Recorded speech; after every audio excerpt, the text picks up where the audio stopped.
right, so we have Trevor Fencott, Fire and Flower, welcome. We also have Jelani from New Jersey Cannabis Insider. Thank you all. Please welcome them to the stage.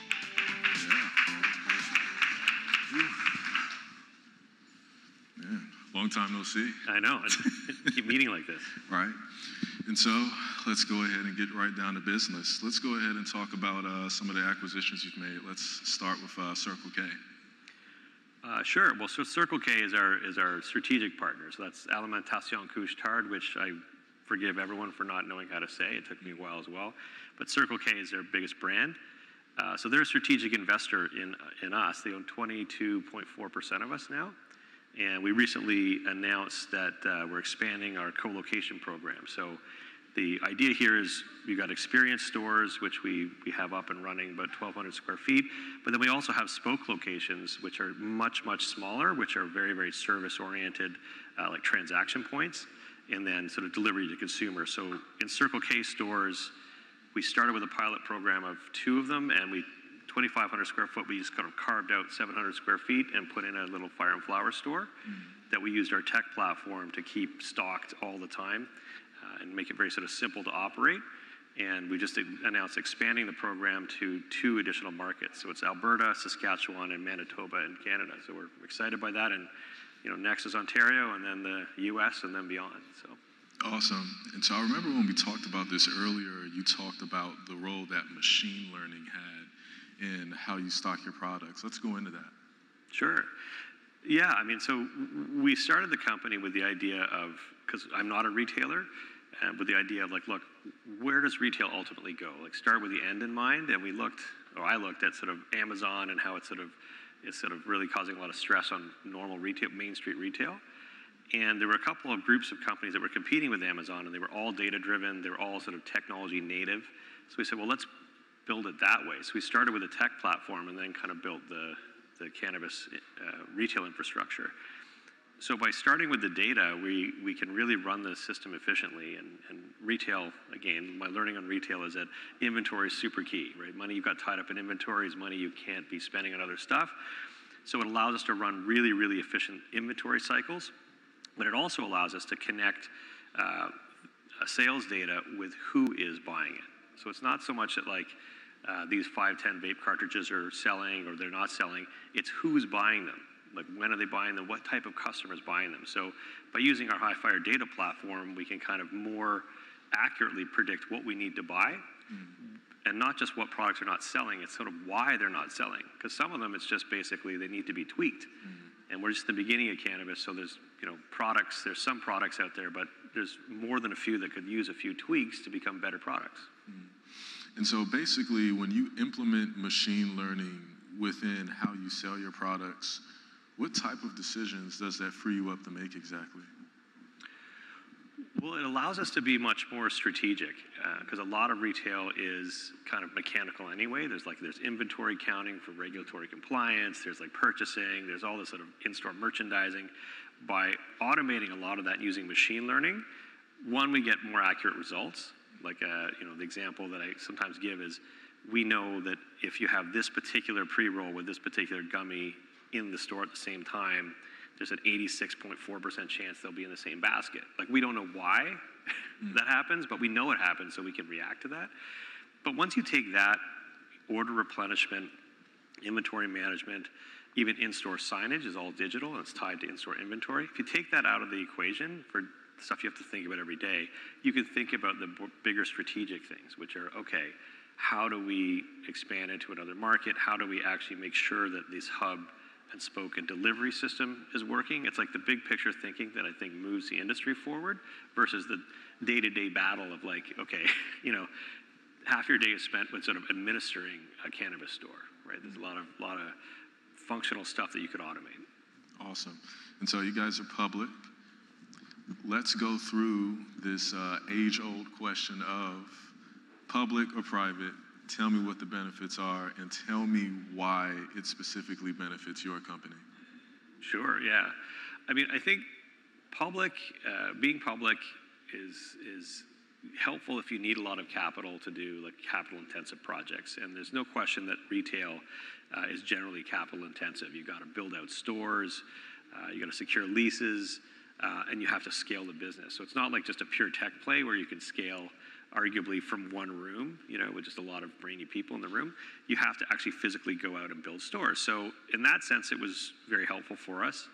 I think the flip side, though, for us, is that, you're also in the public market, and, you're going to be sort of put under the same microscope as the entire industry, right? So when the industry does well, and listen, we benefited from the industry doing well. When it was frothy, it was easy to raise money, and you can go on your plan, and everything looks fantastic.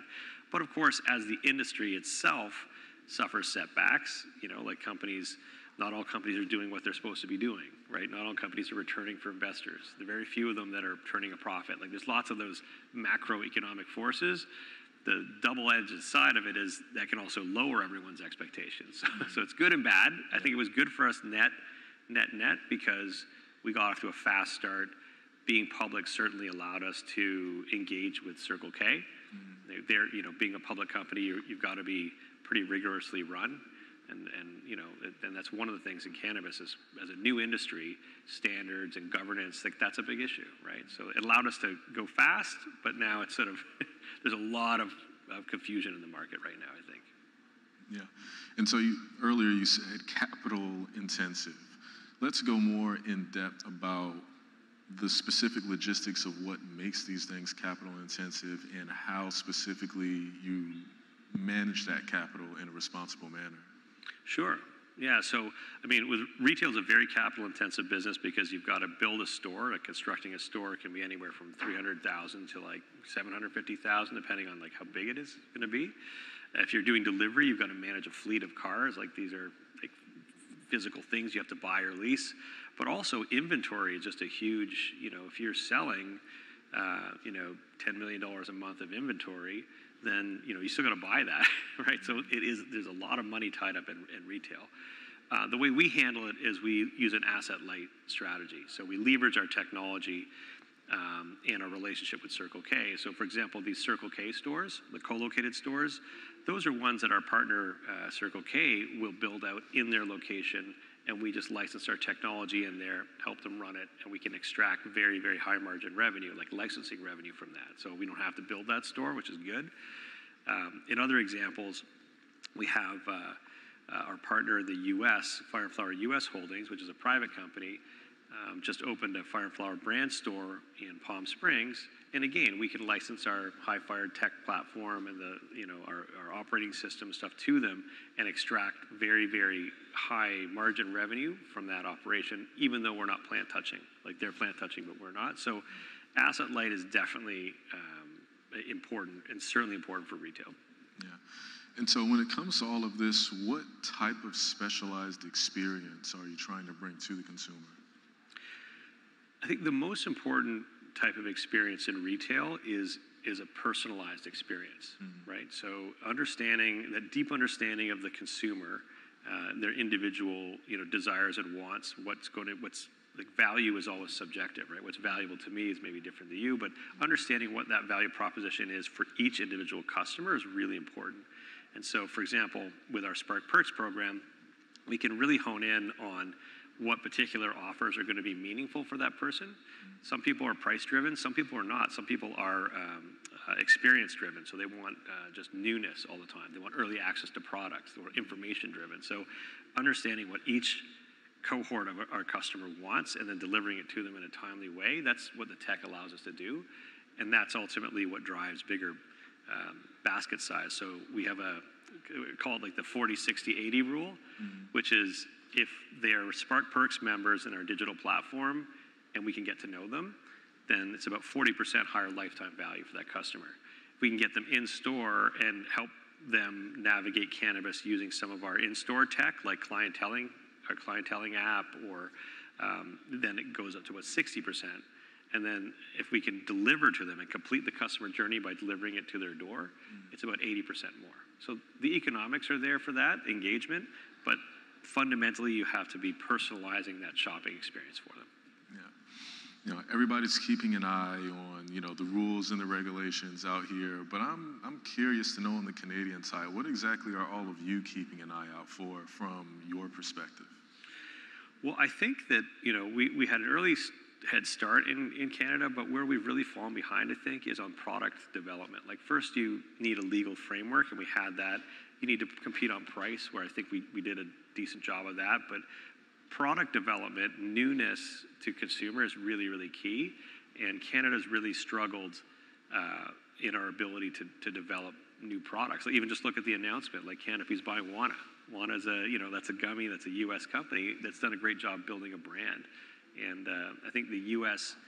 is more open to allowing customers to have a relationship with the brands. In Canada, there's still this weird, almost a cigarette mentality. It's like, it should be like wine, but it's like tobacco. So until you accept that it's like wine, you're not going to develop wine brands or alcohol brands. I think that's our problem. Yeah. And so let's go ahead and transition to social equity for a minute. Earlier you talked about some of the work that you've done with, indigenous populations over in Canada. Go ahead and tell us what that looks like, and also what Americans can, I guess, learn from some of the social equity issues that have also happened over on the Canadian side. Yeah, well, early on in Fire and Flower, because again, it wasn't a legacy business. We started from scratch, and I think the opportunity was to be able to build in a new industry. You're not fettered by what it's supposed to look like. So that was really important to us as founders looking at this. So we quite intentionally, wanted to engage Indigenous communities and in building the company, what the company was supposed to be about. And so we commissioned very early on a study which talked to, I think it was something like 500 Indigenous groups across Canada. Like, what does cannabis mean? Because it is a treaty good. Hemp is actually a treaty product in Canada. So we did that, and we wanted to kind of incorporate that into our identity. The problem, though, with that and many other things, and we've made, I think, a lot of good changes, and we've been able to effect some change, but it hasn't been institutionalized the way it has in the States. And I think that's an opportunity Canada missed, right? By not kind of coupling the economic opportunity sometimes with the corporate accountability or responsibility, we missed out on an opportunity. Right, so I don't think that Indigenous groups in Canada, although we did the consultations and the federal government, took those consultations, it wasn't ever coupled with anything. So it's kind of left us a little flat. I think that the U.S. model actually is something that we should look at in Canada as sort of directly coupling these things. There's something that we need to address. So let's put the upside, make it commensurate with the social justice issue you're trying to tackle. Right. So Canadians would love to say we're really enlightened, but I don't think we were on that front. There was a lot of lip service, but not a lot of actual action. Yeah. And so, what exactly does a mature Canadian cannabis market look like? Do you think you're there? Do you still think there needs to be improvement? Where do you think things are?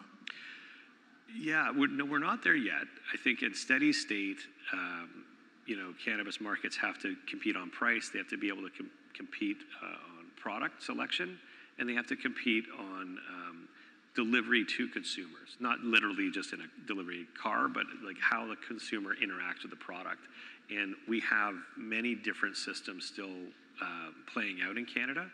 We have some systems which are, you had the ability to directly interact with product companies early on, like Saskatchewan, which is a smaller Canadian province, but I love this province because they sort of allowed everything, almost like Colorado. They said, look, you guys figure it out. And we did. As an industry, we did. So you could always do direct relationships with a product company, meaning you could help them make better products for the customers. You could have that direct relationship. Other provinces, you have to buy from the government store. You could have a private retailer, but you're still buying from the government. We're all buying from the same government shop, which is sort of a uniquely Canadian dysfunction. It's like you're kind of private, but you're kind of not private. So you have to have that ability to deliver to consumers the way that they want to and the products that they want. As I said, we're very conflicted at the moment about what kinds of products should be available. I think we talked about there's every 10 milligram gummy. You can't have any gummy more than 10 milligrams. Really? No. Oh man. Yeah, so, right? Well, because that would be crazy. Yeah. What would happen? We'd have people, instead of people taking 2 10 milligram gummies, we'd have them taking 1. That's insanity. And each one of them has to be individually packaged. So somewhere out there, Greenpeace is crying because our oceans are filling up with tons of 10 milligram gummy wrappers, right? It's just like, so we have some work to do, for sure. I think in steady state, it probably looks a little more like mature markets like Colorado, which went through the bumpy part at the beginning, but came out of it, I think, with a pretty interesting model. And I think that actually most U.S. states eventually end there as well. Like not all oligopolies will. I know everyone loves Illinois at the moment and Massachusetts, but people want what they want, and eventually I think you end up with competition. Yeah, and so how are the craft growers doing in Canada? Craft growers are doing reasonably well in Canada, actually. Certainly in our stores, it's a significant component of the offering, and not because we've decided, like we wanted to have that kind of craft grow part of the store, but it's actually people are demanding it. So I'm quite encouraged by that, and Health Canada did come up with a licensing regimen for micro cultivation that I think is quite useful. The thing that needs to change, though, is the provinces that don't allow you to go out and directly talk to the producer, the craft grower. If the craft grower has to get into the government big warehouse so that you can buy it from there, it defeats the purpose of like finding that unique craft grower in BC in the mountains and stuff that could really, that the consumers want you to curate for them, right? So it's doing well, but again, we got some work to do. Yeah. So you're not allowed to directly speak to a craft grower? No, that would be crazy. What would happen? We'd have great weed and people would like it. Yeah. So yeah, I mean, and listen, by the way, we're getting there. Saskatchewan, little old Saskatchewan, you could always do that. So that is a good micro grow environment. And in British Columbia, the home of BC Bud, they're starting to get around it. They're starting to think about letting us talk to just the smallest craft growers, but that hasn't happened yet. When it does, I think that'll be a good step. Yeah. And so we were constantly talking product development here. What's some of the product development that you're excited for that you think can push the space forward? I'm really excited about beverages. I think that more work is required for bioavailability. This is another kind of weird thing. You're not allowed to have more than five of them at a time. What do you mean 5? Because I don't know why, right? So 5 is this is magic number 5. So who goes out and buys 5 beers at a time? It's just bizarre. So we have to fix that, and we got to fix bioavailability. But I'm excited about the idea that you have a much more social experience. It's not that cannabis isn't social, but it's not as social.